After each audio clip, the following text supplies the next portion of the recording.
अस्सलाम वालेकुम।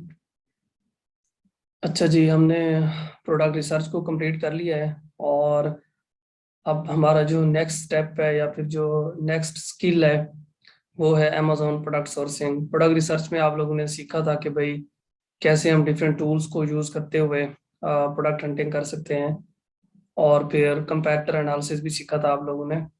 तो अब हम इस स्किल के अंदर या फिर इस स्टेप के अंदर ये सीखेंगे कि भाई जो हमने प्रोडक्ट हंट की है या फाइंड आउट की है उसकी सोर्सिंग कैसे होगी।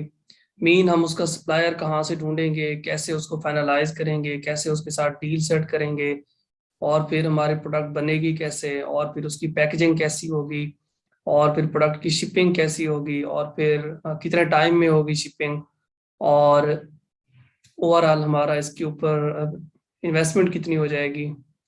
तो वो सारा कुछ हम देखेंगे प्रोडक्ट सोर्सिंग के अंदर। थोड़ा सा इसको ओवरव्यू में बता देता हूँ। प्रोडक्ट सोर्सिंग के अंदर ये होता है कि हम अपने प्रोडक्ट का सप्लायर जाके ढूंढते हैं डिफरेंट वेबसाइट्स के ऊपर, और ख़ास तौर पे जो वेबसाइट सबसे ऊपर है वो है alibaba.com। तो वहाँ से जाके हम सप्लायर फाइंड आउट करते हैं, फिर सप्लायर के साथ हम डील डन करते हैं, और डील डन करने के बाद हम उनको ऑर्डर प्लेस करते हैं, और फिर वो हमारे प्रोडक्ट को मैन्युफैक्चर करते हैं। उसके बाद हम अपने प्रोडक्ट के उनको लेबल्स देते हैं, जो हमारे लोगो होते हैं, ब्रांड वगैरह का लोगो उनको देते हैं, और वो हमारे प्रोडक्ट के ऊपर लगा के उसके ऊपर उसके बाद एक और लेबल्स होते हैं जिन्हें हम शिपिंग लेबल कहते हैं, जो कि वो मास्टर कार्टन के ऊपर लगाते हैं। मास्टर कार्टन आगे बताऊंगा कि क्या होता है। तो ये एक ओवरऑल सीन होता है। उसके बाद वो पैक करके हमारे इन्वेंट्री को शिप कर देते हैं, जिस कंट्री की भी हमारी उनके साथ डील हुई होती है, यूएसए या यूके, जहां भी आप सेल करने जा रहे हैं, जर्मनी, कनाडा। सो स्टार्ट करते हैं हम प्रोडक्ट सोर्सिंग को।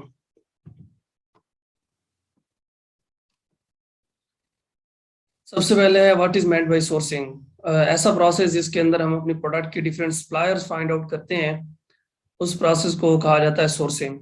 वो सप्लायर हम चाइना से भी ढूंढ सकते हैं, पाकिस्तान से भी ढूंढ सकते हैं, यूएस यूके से भी ढूंढ सकते हैं। लेकिन ये है कि प्राइवेट लेवल के अंदर जो 90% हमारी सोर्सिंग होती है वो चाइना से ही होती है, क्योंकि चाइना से हमें हर प्रोडक्ट का सप्लायर या फिर मैन्युफैक्चरर मिल जाता है।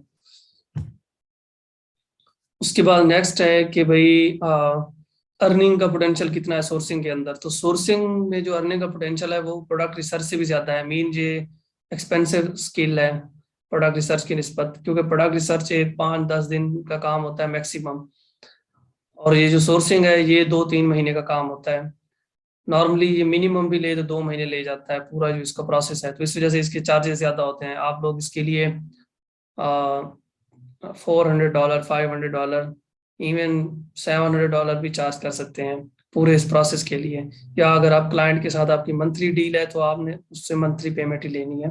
तो खैर, इसके अंदर जो अर्निंग का पोटेंशियल है वो प्रोडक्ट रिसर्च से ज्यादा है। और दूसरा एक पॉइंट आपने माइंड में रखना है कि जो भी बंदा आपके पास प्रोडक्ट रिसर्च कराने के लिए आए तो आपने हमेशा उसे अपसेल करना है। मीन आपने उसे बताना है कि भाई मैं आपको प्रोडक्ट की सोर्सिंग भी करके दे सकता हूँ, और आपके लिए ऐसे सप्लायर फाइंड आउट कर सकता हूँ जो कि चीप प्राइस देंगे, क्वालिटी उनकी अच्छी होगी, पैकेजिंग आपकी मर्जी की होगी।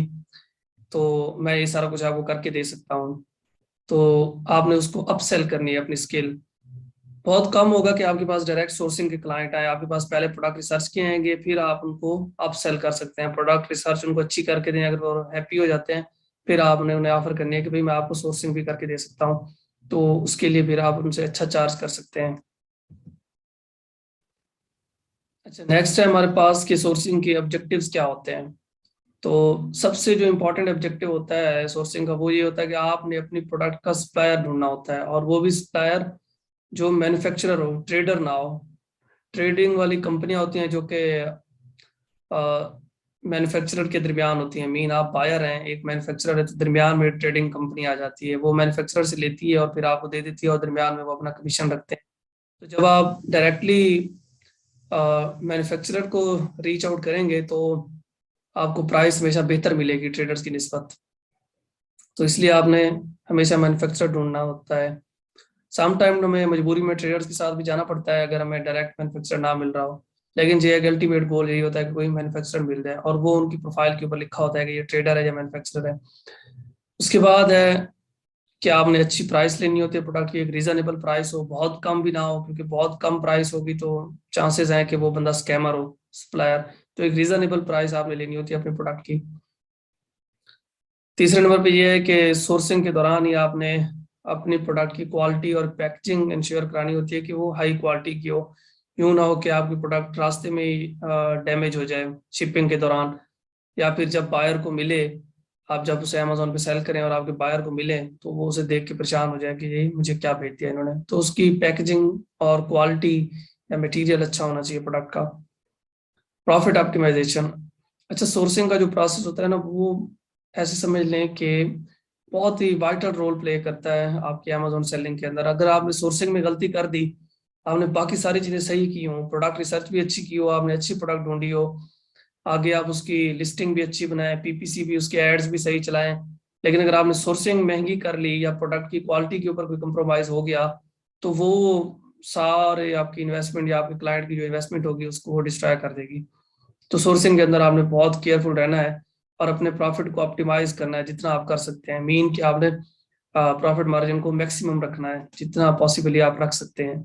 मिनिमम जो थ्रेशोल्ड आपने माइंड में रखना है वो 40% आपका प्रॉफिट मार्जिन होना चाहिए। अभी आगे पूरा हम प्रोसेस डिस्कस करेंगे कि प्रॉफिट मार्जिन कैलकुलेट कैसे होता है, सारा कुछ डिटेल में देखेंगे। उसके बाद ensure privacy of your product and brand. हाँ, अगर तो आप अपनी प्रोडक्ट के अंदर कोई चेंजेस ला रहे हैं, मीन जो आपने प्रोडक्ट ढूंढी है, आप सेम टू सेम कॉपी नहीं बेचने जा रहे, तो आपने जो नया एक मोल्ड बनवाएंगे अपने प्रोडक्ट के लिए, मोल्ड कहा जाता है सांचे को, जब आप एक नया डिजाइन बनाते हैं तो आपको नया मोल्ड बनवाना पड़ता है सप्लायर से। तो आपने फिर अपनी प्रोडक्ट की प्राइवेसी भी मेंटेन रखनी होती है, आपने सप्लायर के साथ एग्रीमेंट करना होता है। इसके अलावा आपने चाइना के अंदर ट्रेडमार्क भी फाइल करना होता है ताकि कोई आपके ब्रांड नेम को यूज करते हुए प्रोडक्ट सेल ना कर सके। तो खैर, प्रोडक्ट की प्राइवेसी को मेंटेन रखना है। अगर तो आप वो सेम चीज बेचने जा रहे हैं जो कंपेटिटर सेल कर रहा है, फिर तो कोई फायदा नहीं है, जहरी बात है, आप कॉपी कर रहे हैं, तो वो पहले भी मार्केट में चल रही है तो उससे प्राइवेसी का कोई इतना ज्यादा इम्पैक्ट नहीं होगा। लेकिन अगर आपने उसमें कुछ चेंजेस किए हैं तो डेफिनेटली आप अपने एग्रीमेंट में मेंशन करेंगे कि भाई ये डिजाइन या ये मोल्ड आप किसी और से शेयर नहीं कर सकते, सप्लायर के साथ आप एग्रीमेंट करेंगे। अच्छा जी, उसके बाद कुछ टर्मिनोलॉजीज हैं जो कि आपको बहुत ज्यादा सुनने को मिलेंगी सोर्सिंग के अंदर। जब आप लोग जाएंगे तो सप्लायर आपसे पूछेंगे कि भाई आपको कौन सी प्राइसेस चाहिए, डीडीपी प्राइस चाहिए, डीएपी चाहिए, एफओपी चाहिए, ईएक्सडब्ल्यू चाहिए। ये डिफरेंट प्राइसेस की टाइप्स हैं कि किस तरह की प्राइस आपको चाहिए। सबसे पहले DDP, DDP delivery duty paid, full abbreviation है इसका।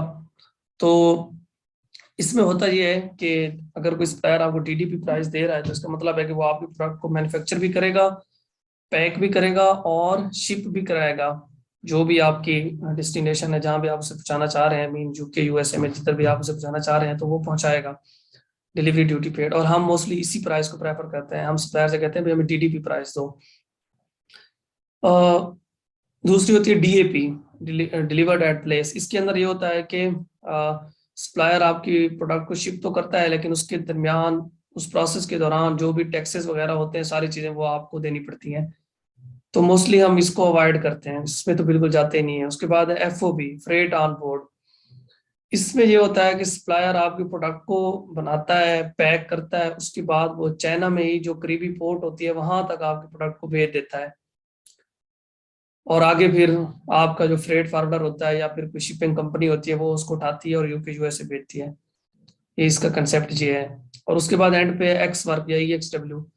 इसमें ये होता है कि सप्लायर आपके प्रोडक्ट बनाता है और उसको पैक करके अपने स्टोर में या अपने वेयर हाउस में, अपनी फैक्ट्री के वेयर हाउस में वहीं पे रख देता है उसको। और आपका जो फ्रेट फॉरवर्डर होता है या फिर जो शिपिंग कंपनी होती है, फ्रेट फॉरवर्डर मोस्टली ऐसी कंपनीज को कहा जाता है जो शिपिंग में हेल्प करती हैं, आपकी प्रोडक्ट को शिप कराती हैं। तो जो भी आपका फ्रेट फॉरवर्डर होगा वो उस सप्लायर की फैक्ट्री से जाके या वेयर हाउस से जाके प्रोडक्ट आपकी उठाएगा और आगे फिर शिप करेगा। अब अच्छा, इसमें आप लोगों ने जो प्रेफर करना है वो दो प्राइसेस को करना है, डीडीपी या एक्स वर्क। या डीडीपी लेनी है या एक्स वर्क लेनी है, दरमियान वालों को अवॉइड करना है। टीएपी तो बिल्कुल नहीं लेनी। एफओबी मजबूरी में ली जा सकती है, लेकिन डीडीपी और एक्स वर्क ये बेस्ट है। तो मोस्टली सप्लायर जो होते हैं ना वो डीडीपी दे देते हैं, और डीडीपी बेस्ट है कि आपको दोबारा से कोई और फ्रेट फॉरवर्डर या शिपिंग कंपनी नहीं ढूंढनी पड़ती। बस जिस सप्लायर के साथ आपका एग्रीमेंट होता है वो आपके प्रोडक्ट को मैन्युफैक्चर भी कर देता है और पैक करके फिर शिप भी कर देता है। ये कंसेप्ट है, ये आप लोगों ने माइंड में रखने हैं, काम आएंगे आगे सोर्सिंग में। उसके बाद एमओक्यू। एमओक्यू कहा जाता है मिनिमम ऑर्डर क्वांटिटी। इसका मतलब ये है कि भाई आप मिनिमम कितने पैक लेना चाह रहे हैं या कितने यूनिट लेना चाह रहे हैं। मिसाल के तौर के ऊपर आप गार्लिक प्रेस सेल करने जा रहे हैं तो आप सप्लायर को बताते हैं कि भाई मेरी एमओक्यू 300 यूनिट है या फिर 500 यूनिट है या 700 या 1000 यूनिट है। तो एमओक्यू कहा जाता है मिनिमम ऑर्डर क्वांटिटी, की कितनी आप क्वांटिटी ऑर्डर करना चाह रहे हैं अपनी प्रोडक्ट की। अच्छा जी, उसके बाद है targeted price. Price range where we expect maximum possible profit margin is called your target price. ऐसी प्राइस जिसके ऊपर आपके प्रोडक्ट के अंदर आपको प्रॉफिट मार्जिन मिल रहा हो 40% या 40% से अबव, उसको कहा जाता है टारगेटेड प्राइस। सम टाइम ऐसा भी होता है कि 35 तक आ जाती है, इवन सम केसेस में 30% तक भी आ जाती है। लेकिन ये है कि हमारा जो टारगेट होता है कि हम प्रोडक्ट का प्रॉफिट मार्जिन रखें 40%। उसमें से फिर और भी एक्सपेंसेस निकल जाते हैं, 3 to 4% बैंक चार्जेस निकल जाते हैं, तो वो अल्टीमेटली आपके पास 30 या 35% ही बचता है।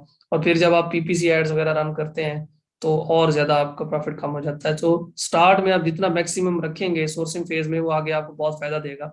तो खैर, टारगेटेड प्राइस आपने एक माइंड में रखनी होती है। जाहिर है आप जब सप्लायर से बात करने जा रहे हैं तो आपके माइंड में एक स्केच होना चाहिए, भाई मैंने ये प्रोडक्ट $20 की अगर बेचनी है तो मुझे ये कितने में मिलनी चाहिए चाइना से, 3 में, 4 में, 5 में। तो उसके लिए आप एक प्रोसेस से गुजरते हैं और टारगेट प्राइस निकालते हैं।